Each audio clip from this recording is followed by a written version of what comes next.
Hello hello, का हो, का हाल बा, के हो? अरे हम बनी हो।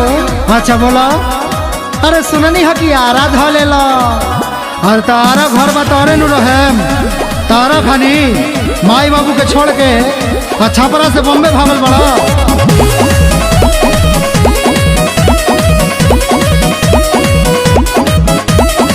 माई बाबू देखो गाँव में रोवता, एसी में बेसी मजा लेके बेटा सोवता।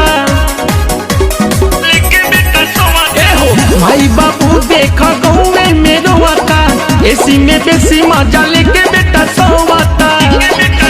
चिकन छोकरी के फेरा में पागल बा, देखो छपारा से भागल बा कि जाके बॉम्बे में लागल बा।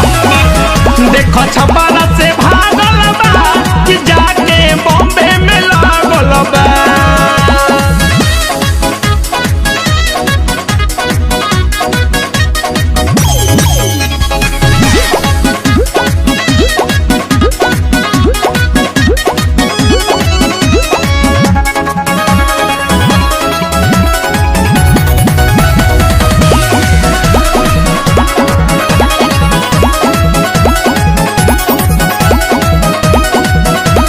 दिल्ली में भाई भूखे मरता, ई नया मॉडल पर रोज चढ़ता।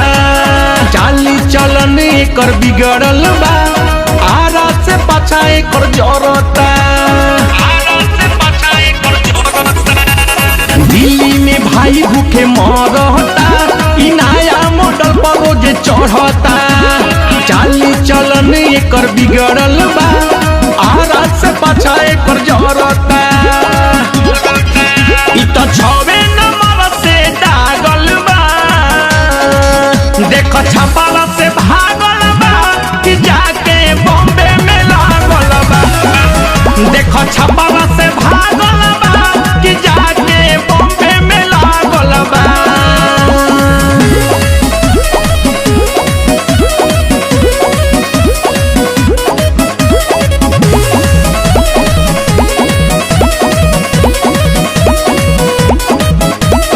एक नंबर के ही बाला बारा हो, झूठो के खोजेला ई झगड़ा हो।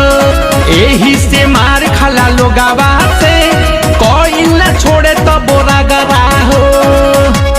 अरे एकर पुराना जात। एक नंबर के ही बाला बारा हो, झूठो के खोजेला झगड़ा हो। एही से मार खाला लोगावा से, कोई ना